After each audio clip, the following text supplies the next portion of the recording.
প্রিয় দর্শক সবাইকে আমন্ত্রণ জানাচ্ছি বিজয় টিভির নিয়মিত স্বাস্থ্য বিষয়ক সাপ্তাহিক আয়োজন স্বাস্থ্য পরামর্শ অনুষ্ঠানে। আপনাদের সাথে আছি আমি ডাক্তার অর্থি জোফ্রিজ। ব্যস্ততা বিদূষিত এই নগরীতে অনিয়ন্ত্রিত জীবনযাপন, অতিরিক্ত ফাস্টফুড গ্রহণ সহ অতিরিক্ত শারীরিক ওজন, নিঃসন্দেহে এই অত্যাধুনিক জীবনশৈলী প্রত্যক্ষ কিংবা পরোক্ষভাবে কিডনিতে নানা জটিলতা হওয়ার জন্য অনেকাংশেই দায়ী। দর্শক, আপনি কি করে বুঝবেন আপনার কিডনিতে কোনো জটিলতা হয়েছে কিনা? কোন ক্ষেত্রে আপনি সচেতন হবেন এবং সচেতন হবার জন্য করণীয় বিষয়গুলো কি হতে পারে?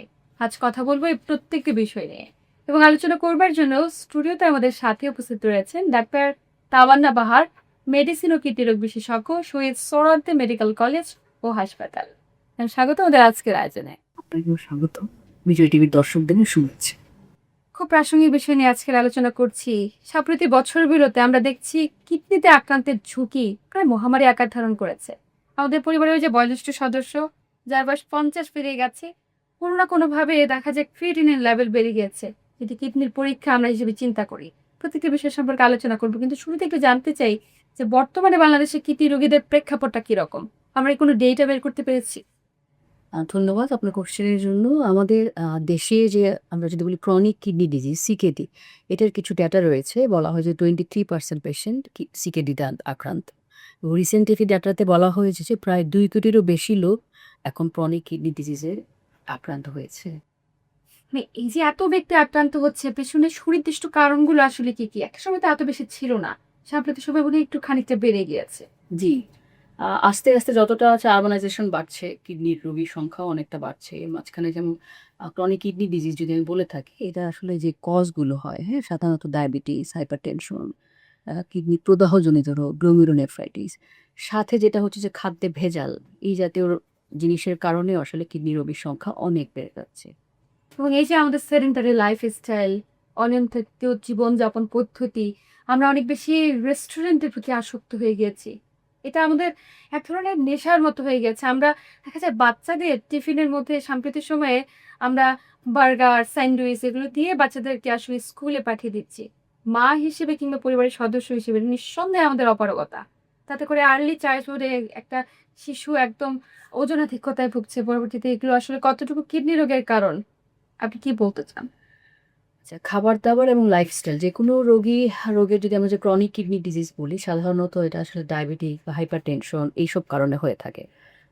অত্যাধিক ওজন এবং খাবার-দাবার, লাইফস্টাইলের কারণে কি আমরা সবাই এটা জানি যে ডায়াবেটিসের প্যাটার্নটা বেড়ে যাচ্ছে এবং সেটা হচ্ছে ইনডাইরেক্টলি কিডনির উপরে ইফেক্ট হচ্ছে। ইভেন ডিরেক্টলিও যে হচ্ছে যদি ওজন বেড়ে যায় এবং খাবার-দাবারের সমস্যা হয়, সেটাও কিডনিতে বিভিন্ন ধরনের প্রদাহজনিত রোগ করছে, যেটা আল্টিমেটলি আসলে ক্রনিক কিডনি ডিজিজে রূপ নিচ্ছে। আমরা ক্রনিক কিডনি ডিজিজ সম্পর্কে জানবো, কিন্তু অ্যাকিউট কিডনি ইনজুরি বা অ্যাকিউট কিডনি ডিজিজ এই রোগটাতে অনেকেই ভুগছে। হুট করে তরুণ, একদম 18 বছর 20 বছর বয়স, কোনো জটিলতা নেই, দেখা যাচ্ছে ইনভেস্টিগেশন করে অ্যাকিউট কিডনি ইনজুরি হয়ে গিয়েছে। আসলে কি কি কারণে অ্যাকিউট কিডনি ডিজিজ বা ইনজুরি হতে পারে?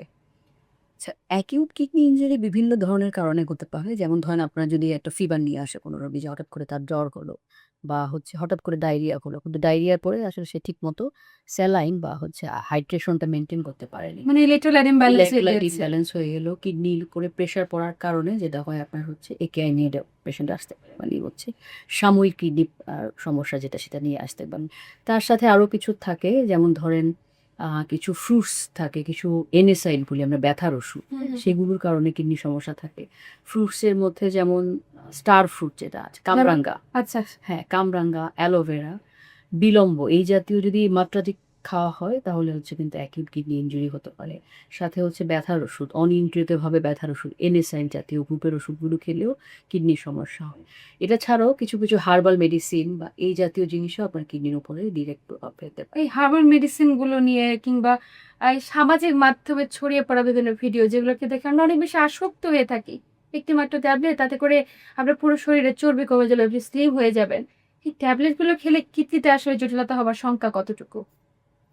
আচ্ছা, আমরা ধরেন কিডনির উপরে আসলে কিডনির কাজটা কি? কিডনিটা আসলে এক ধরনের ছাঁকনি। মানে সে হচ্ছে আপনার শরীরের দূষিত ময়লাগুলো বের করে দিয়ে বিশুদ্ধ জিনিসগুলোকে রেখে দেবে। কিডনিকে যদি আমরা একটা ছাঁকনির মতো মনে করি, তখন আপনি যখন কোনো একটা জিনিসের ওভারলোড দিচ্ছেন, ধরেন যে অনেক বেশি প্রোটিন খাচ্ছে বা অনেক বেশি ফ্যাট খাচ্ছে, সেটা আপনার কিডনির উপরে আলাদা করে ইফেক্ট করবে। সে হচ্ছে ঠিকমতো হচ্ছে ময়লাগুলো পরিষ্কার করতে পারবে না, যেটা হচ্ছে দূষিত জিনিসগুলো বডিতে রয়ে যাবে এবং এটা আস্তে ধীরে ধীরে ধীরে ধীরে আপনার হচ্ছে কিডনি পয়েন্টটাকে বাড়িয়ে ফেলবে, ক্রিয়েটিনি এই ধরনের ইলেকট্রোলাইটের ডিসফাংশন করে থাকে। একটু বিষয় জানতে চাই যে আমাদের দেশে আমরা দেখি ডায়ালাইসিসের রোগীর সংখ্যা, কিডনিতে নানা জটিলতার রোগীর সংখ্যা এখন অনেক বেশি বেড়ে গিয়েছে। ডায়ালাইসিস সেন্টারগুলোতে যদি যাই দেখা যায় প্রত্যেকটি ঘরের একজন করে ব্যক্তি হলেও, প্রতিটি পরিবারের একজন ব্যক্তি হলেও ডায়ালাইসিস মানে চিকিৎসা পদ্ধতি চালিয়ে যাচ্ছেন। তো জানতে চাই যে কোন ক্ষেত্রে একজন রোগীর আসলে ডায়ালাইসিসটা প্রয়োজন হয় এবং কেন আসলে এত বেশি ডায়ালাইসিসের প্রয়োজন হচ্ছে সাম্প্রতিক সময়? আচ্ছা, আপনি এটা ভালো কোশ্চেন করেছেন। ডায়ালাইসিস হচ্ছে আমরা ক্রনিক কিডনি ডিজিজ যেই কথা আমি আগে বলেছিলাম, সেখানে আসলে অনেকগুলো স্টেজ থাকে। ওটার যে last stage, end stage of renal disease বলি আমরা, সাধারণত ওই ক্ষেত্রে আমাদের ডায়ালাইসিসটা লাগে। ডায়ালাইসিস হচ্ছে ইন জেনারেল যেহেতু কিডনি রোগীর সংখ্যাই বাড়ছে, কিডনি রোগীর সংখ্যা বাড়ার কারণে আসলে আপনার ডায়ালাইসিসের সংখ্যাও আসলে আস্তে আস্তে বাড়ছে। আর যেটা হয় যে সিকেডির যেটা স্টেজ থাকে ৫টা, সাধারণত 3 বা 5 থেকে 3 বা 4 এই স্টেজটাকে আমরা যদি আইডেন্টিফাই করতে পারি এবং এই স্টেজটাকে যদি আমরা ঠিক মতো আপনার মেনটেন করে রাখতে পারি, তাহলে আসলে ডায়ালাইসিসের সংখ্যা কমে আসবে। এবং দেখা যায় আসলে পেশেন্টদের কিছুটা অদূরদর্শীরা থাকে বা হচ্ছে রেগুলার মনিটরিংয়ে থাকে না, সেই কারণে আসলে ডায়ালাইসিসের টেন্ডেন্সিটা অনেক বেড়ে যাচ্ছে ইদানিং।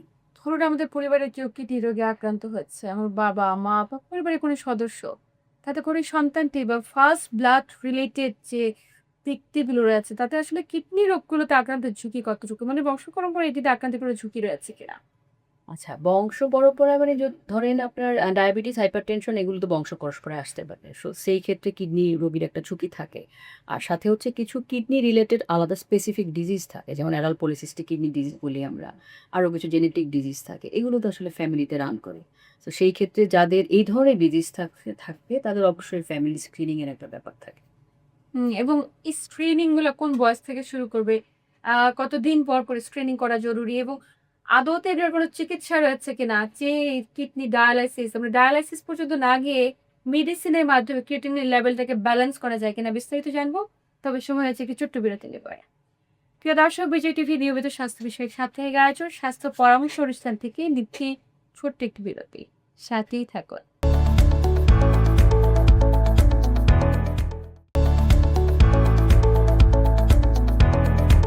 দর্শক, বিরতির পর আবারও সবাইকে স্বাগত জানাচ্ছি বিজয় টিভির সাপ্তাহিক স্বাস্থ্য বিষয়ক নিয়মিত আয়োজন স্বাস্থ্য পরামর্শ অনুষ্ঠানে।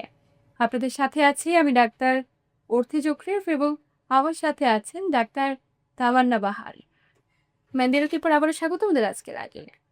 বিরতির আগে যেমনটি বলছিলাম যে এই যে ক্রনিক কিডনি ডিজিজে আক্রান্ত হচ্ছে, মানে শুরুতে স্ক্রিনিং করাটা কাদের ক্ষেত্রে জরুরি এবং কারাগুলি স্ক্রিনিং এর আওতাভুক্ত হবে। আপনি বেশ কয়েকটি ডিজিজের কথা বলেছেন, কিন্তু আমরা যদি স্ক্রিনিং করতে চাই ছোট্ট একটা রক্ত পরীক্ষার মাধ্যমে কিন্তু বেরিয়ে আসে যে আমাদের কিডনিটা সুরক্ষিত রয়েছে কিনা। যে ব্যক্তি পর্যায়ে বিষয়টি নিয়ে আসলে কাদের উদ্যোগ নেওয়া জরুরি, প্রত্যেকে উদ্যোগ নিবে এবং সেটি কত বছর বয়স থেকে? আচ্ছা, সাধারণত হচ্ছে আমরা এল্ডারলি পেশেন্ট যদি 40 প্লাস হয়ে থাকে, তাদের ক্ষেত্রে আমরা বলি যে হচ্ছে রেগুলারলি কিডনি সহ অন্যান্য টেস্টগুলো করা উচিত। আর অন্যান্য পেশেন্টদের ক্ষেত্রে যাদের আগে থেকে ডায়াবেটিস আছে, যাদের হাইপারটেনশন আছে বা যাদের কিডনির প্রদাহজনিত রোগ যেমন গ্লোমেরুলোনেফ্রাইটিস বলি, হ্যাঁ? অথবা যদি জন্মগত কোনো রোগ থাকে, অ্যাডাল্ট পলিসিস্টিক কিডনি ডিজিজ থাকে, তাদের ক্ষেত্রে আসলে স্ক্রিনিংটা আরও আগে হবে এবং রেগুলার মনিটরিং করতে হবে। 3 মান্থ টু 6 মান্থস রেগুলারলি হচ্ছে ওনাদেরকে স্ক্রিনিংয়ের আওতায় আনতে হবে। আর ধরেন যে পেশেন্টগুলো এখনো পর্যন্ত কিডনির কোনো রোগ হয়নি অথবা হচ্ছে ডায়াবেটিস বা প্রেশার, আমরা যে রিস্ক ফ্যাক্টরগুলি বললাম এগুলো নেই, সেই পেশেন্টদের ক্ষেত্রে আমরা usually after 40 regular follow up করতে পারি, মনিটরিং করতে পারি। আমরা ডায়ালাইসিস নিয়ে কথা বলছিলাম যে ডায়ালাইসিসের রোগীর সংখ্যা দিন দিন বাড়ছে। আহ, কোন কোন রোগগুলোর ক্ষেত্রে ডায়ালাইসিসের পরামর্শ থাকে এবং যাদের ক্ষেত্রে আসলে ডায়ালাইসিস নিতে বলা হয়, বেশিরভাগ ক্ষেত্রে রোগীরা ধরেই নেয় যে এই যে একবার ডায়ালাইসিস শুরু করলাম এটা হয়তো বা সারা জীবন মৃত্যুর আগ পর্যন্ত কন্টিনিউ করতে হবে। প্রেক্ষাপট থেকে আসলেই তাই? আচ্ছা, যদি আপনার ক্রনিক কিডনি ডিজিজ হয়ে যায় এবং এন্ড স্টেজ রেনাল ডিজিজ, হ্যাঁ, সেই ক্ষেত্রে হচ্ছে আপনার ডায়ালাইসিসটা হয়তো বা কন্টিনিউ করতে হবে। কিন্তু আপনি আগে যেটা বলেছিলাম যে অ্যাকিউট কিডনি ইনজুরি, একেআইতেও কিন্তু অনেক সময় ডায়ালাইসিস লাগে। মানে ধরেন পেশেন্ট হঠাৎ করে ডায়রিয়া নিয়ে আসলো, তার কিডনি ফেইলিউর হয়ে গেলো এবং ক্রিয়েটিনিনটা অনেক বেশি বেড়ে গেলে সেক্ষেত্রে আমরা ডায়ালাইসিস দিয়ে থাকি। ওই পেশেন্টগুলোর ক্ষেত্রে স্পেসিফিক কিছু দিলে আবার হচ্ছে পেশেন্টকে নর্মাল লাইফে নিয়ে আসা যায়, ওখানে লাইফ লং লাগে না। কিন্তু ইনস্টেড রেনাল ডিজিজে চলে যায় সেক্ষেত্রে আসলে ডায়ালাইসিসটা সাধারণত লাইফ লং লাগে। নিশ্চয়ই ডায়ালাইসিস তো একটি চিকিৎসা পদ্ধতি যেটা আমরা যুগের পর যুগ দেখছি বেশ কয়েক বছর ধরে, প্রায় ২ যুগ ধরেই ডায়ালাইসিস চলছে। কিন্তু সাম্প্রতিক সময়ে আমরা খুব বেশি বাংলাদেশে প্রচলিত চিকিৎসা পদ্ধতি কিডনি ট্রান্সপ্লান্ট। যখন ডায়ালাইসিস কার্যকর নয় বা যে ক্ষেত্রে আসলে রোগীগুলো দেয়ার মতো কিডনি আরেকজন ব্যক্তির কিডনি ডোনেট করার মতো খুব কিডনি ট্রান্সপ্লান্ট বাংলাদেশে হরহামেশাই হচ্ছে এবং আমাদের দেশে বেশ কয়েকটা সেন্টারে হাসপাতাল গভর্নমেন্ট পর্যায়ে সেগুলো করছে। কিডনি ট্রান্সপ্লান্ট আসলে কাদের ক্ষেত্রে জরুরি এটা একটু জানতে চাই এবং যেকোনো ব্যক্তি কিডনি ট্রান্সপ্লান্ট করতে পারে কিনা? এন্ড রেনাল ডিজিজে সব পেশেন্টের জন্যই আসলে কিডনি ট্রান্সপ্লান্ট ইম্পর্টেন্ট। আমরা আমরা যেটা কোন বলি, ক্ষেত্রে আসলে ইন স্টেজ বলবো মানে ক্রিটিনিন লেভেল কত মাত্রায় পৌঁছালে সেটা ইন স্টেজ? আচ্ছা, ৫টা স্টেজ আছে তো, একদম লাস্টের যে স্টেজটা এটা আসলে আর একটু বেশি থিওরিটিক্যাল হয়ে যায়। ইজিএফআর এর উপর ডিপেন্ড করে করতে হয়। আমার মনে হয় যে এটা ডাক্তাররাই আপনাকে ভালো বুঝাই দিবেন। একদমই। হ্যাঁ, সেটাই। তো এন্ড-স্টেজ রেনাল ডিজিজের যে পেশেন্টগুলো, সেই পেশেন্টগুলোর ক্ষেত্রে আসলে কিডনি ট্রান্সপ্লান্ট আমরা সাজেস্ট করি। হুম, হুম। আর অপশন তো আসলে আমার এটাকে বলা হয় রেনাল রিপ্লেসমেন্ট থেরাপি। হ্যাঁ, একটা হচ্ছে ডায়ালাইসিস। ডায়ালাইসিসও ২ ধরনের হয়, হেমোডায়ালাইসিস, পেরিটোনিয়াল ডায়ালাইসিস, আচ্ছা। মানে পেটের মধ্যে পানি দিয়ে ডায়ালাইসিস করে, এটা একটা। আরেকটা হচ্ছে রেনাল ট্রান্সপ্লান্টেশন। তো এই ৩টার মধ্যেই সবচেয়ে ভালো হচ্ছে রেনাল ট্রান্সপ্লান্টেশন, মানে কিডনি ট্রান্সপ্লান্ট করা। কিডনি ট্রান্সপ্লান্ট করা। কিন্তু কিন্তু আমরা বাংলাদেশের প্রেক্ষাপটে কিডনি ডোনার কি অ্যাভেলেবল পাচ্ছি? মানে পরিবারের সদস্যরা আসলে কতটুকু উৎসুক এই কিডনিটা তাদের ট্রান্সপ্লান্ট করে দিয়ে দেবে? এই ব্যাপারে আসলে আমাদের কিছু ডিফিকাল্টিস রয়ে গিয়েছে। কারণ খুব স্বতঃস্ফূর্তভাবে যে কিডনি ট্রান্সপ্লান্ট করার জন্য এগিয়ে আসছে তা না। আর আমাদের আইনি কিছু জটিলতা আছে। হ্যাঁ? সেই কারণে আসলে ডোনার পাওয়াটাও একটু রিস্কি হয়ে যায়। পাওয়া যায় না আসলে সবসময়। আবার সেই কারণে কিডনি ট্রান্সপ্লান্ট আসলে যতটা হওয়া উচিত ওরকমভাবে কিন্তু আসলে হচ্ছে না। আমাদের এক্সপেকটেশন যে আরো বেশি হবে। ডায়ালাইসিস সংখ্যা যত বাড়ছে, ট্রান্সপ্লান্টের সংখ্যা কিন্তু আসলে ওইভাবে বাড়ছে না। ট্রান্সপ্লান্টের ক্ষেত্রে আপনি বলছিলেন কিছু আইনি বাধা রয়েছে, কিছু পরিবারের সদস্যরা চাইলেই দিতে পারবে না। কারা দিতে পারবে? কারা আসলে কিডনি ট্রান্সপ্লান্ট করার আওতাভুক্ত? রোগীদেরটাও জানবো যে এই আপনি বলছিলেন ইনস্ট্রি এজে কিন্তু বয়সের কোনো সীমাবদ্ধতা রয়েছে কিনা? এবং সেই সাথে আমি আমার বাবাকে দিতে পারবো কিনা বা কারা আসলে দিতে পারে? যেমন আমার পরিবারের কোনো সদস্য কিডনি ট্রান্সপ্লান্ট প্রয়োজন, চাইলে কি আমি দিতে পারি? আচ্ছা। হ্যাঁ, অবশ্যই আপনি দিতে পারবেন। পরিবারের সদস্য এখন বলা হয় যে হচ্ছে আপনার এক্সটেন্ডেড ফ্যামিলি পর্যন্তও দেওয়া যাবে। মানে ধরেন আ আমাদের যে ২ ধরনের ডোনার থাকে। মানে ওদেরকে যারা কিডনি ট্রান্সপ্লান্ট করে তাদেরকে বলা হয় donor. Living donor, non living donor. মানে আপনার মৃত ব্যক্তির শরীর থেকেও কিডনি ট্রান্সপ্লান্ট করা যায়। বাহ! আরেকটা হচ্ছে লিভিং ডোনার। লিভিং ডোনারের ক্ষেত্রে হচ্ছে আপনার রিলেটিভস, হ্যাঁ? এটা আপনার বাবা-মা, ভাই-বোন, চাচা, ফুপু, নানা-নানি, ইভেন কাজিনরাও দিতে পারবেন। আর নন রিলেটেড ডোনারের মধ্যে হচ্ছে স্পাউস হচ্ছে দিতে পারে। Wife এই বা হ্যাঁ, হাসব্যান্ড। ওয়াইফ বা হাসব্যান্ড। এবং এই আইনটা আসলে একটু সংশোধন করার চেষ্টা করছে, যারা হচ্ছে ইমোশনাল ডোনার বলি আমরাকে। যে আপনার কোনো ফ্রেন্ড বা কেউ যদি আপনাকে ট্রান্সপ্লান্টের জন্য হেল্প করে, সেটাও আসলে এখন সেক্ষেত্রে যদি চেষ্টা। ম্যাচ করে আসলে। হ্যাঁ, আরেকটা এটা বিষয় আসলে জানতে চাই যে অনেক লম্বা একটা প্রসিডিউর। একদমই আরেকটা বিষয় ছোট্ট করে জানবো যে যিনি গ্রহণ করবেন কিডনিটি তার মধ্যে কি বয়সের কোনো সীমাবদ্ধতা রয়েছে কিনা? তার মধ্যে স্পেসিফিক কিছু বয়সের সীমাবদ্ধতা আছে, কিছু রোগের ব্যাপারও আছে। এই জিনিসগুলো আরো ডিটেইলস ধরেন 65 বা এর উপরে হলে আমরা আসলে ডিসকারেজ করি। হুম, হুম, হুম। বা এর মানে 65 এজে তো অনেকগুলো মাল্টিপল ডিজিজ ক্যারি করে, জি। সেক্ষেত্রে অনেকগুলো ফ্যাক্টর সামনে চলে আসে। হ্যাঁ, এই জায়গাগুলোতে অবশ্যই ভেবে চিকিৎসকের পরামর্শ অনুযায়ী কিডনি কার অবশ্যই ক্ষেত্রে কিডনি ডোনেট ট্রান্সপ্লান্ট করা প্রয়োজন বা কার জি। ক্ষেত্রে গ্রহণ করা প্রয়োজন সেটা সুনির্দিষ্ট করবে একজন বিশেষজ্ঞ চিকিৎসক। কিন্তু একটি বিষয়কে আমি খুব বেশি সচেতনতার সঙ্গে দর্শকদের জানাতে চাই এবং আপনার মাধ্যমে যে মৃত ব্যক্তির থেকে আসলে কিডনি ট্রান্সপ্লান্ট করা সম্ভব আমাদের হ্যাঁ। দেশে সেটি এখন পর্যন্ত হয়েছে কি? আমাদের দেশে হয়েছে। আমাদের দেশে হচ্ছে পিজি মানে বিএমইউ তেও হয়েছে, কিডনি ফাউন্ডেশনেও হয়েছে। এটা আসলে এখন শুরু খুবই হয়ে কম, গেছে এবং যারা খুবই আসলে কম। রোড ট্রাফিক অ্যাক্সিডেন্টে মৃত্যুবরণ করছে খুব আর্লি স্টেজে, অনেক ডিজিজ ক্যারি করছে না, তারা চাইলে কিন্তু তাদের কিডনিটাকে ডোনেট করে রেখে যেতে পারে। এই জায়গায় যদি একটু আমরা সচেতন করতে পারি, এটা একটু আসলে অ্যাওয়ারনেস বিল্ড আপ একদমই করতে পারি। সচেতনতা, মানে যিনি ডোনেট করবেন তার ফ্যামিলির সচেতনতা আসলে বেশি দরকার। হ্যাঁ? তো এই জিনিসগুলো এগুলো নিয়ে আসলে গভর্নমেন্ট কাজ করছে যে এই যতটা জায়গাটাতে হচ্ছে আরো একটু দ্রুতভাবে কাজ করার আহ্বান থাকবে আমাদের পক্ষ থেকে এবং অবশ্যই যারা জি। আসলে এই আয়োজনটি দেখছে প্রত্যেকে যদি তাদের বডিটিকে আসলে ডোনেট করে দিয়ে যায়, প্রত্যেকটি অঙ্গ প্রত্যঙ্গ চাইলে একজন মৃত ব্যক্তির থেকে সুস্থ ব্যক্তি নিয়ে হ্যাঁ, আরো কিডনি বেশ ট্রান্সপ্লান্ট কয়েকটি করা বছর যায়। যদি বেঁচে থাকতে পারে। আমরা যে বিষয়গুলো নিয়ে আলোচনা করছিলাম তার মধ্যে নারীদের সবচাইতে প্রচলিত একটি জটিলতা প্রস্রাব ইনফেকশন খুব ঘন ঘন হয় এবং অনেক ক্ষেত্রে দেখা যায় যার একবার হচ্ছে তার বারংবার হতে থাকে। এই প্রবণতাগুলো আসলে কি কারণে বিস্তারিত জানবো, তবে সময় হচ্ছে একটি ছোট্ট বিরতি নেবার। প্রিয় দর্শক, বিজয় টিভির সাপ্তাহিক স্বাস্থ্য বিষয়ক নিয়মিত আয়োজন স্বাস্থ্য পরামর্শ অনুষ্ঠান থেকে নিচ্ছি ছোট্ট একটি বিরতি, সাথেই থাকুন।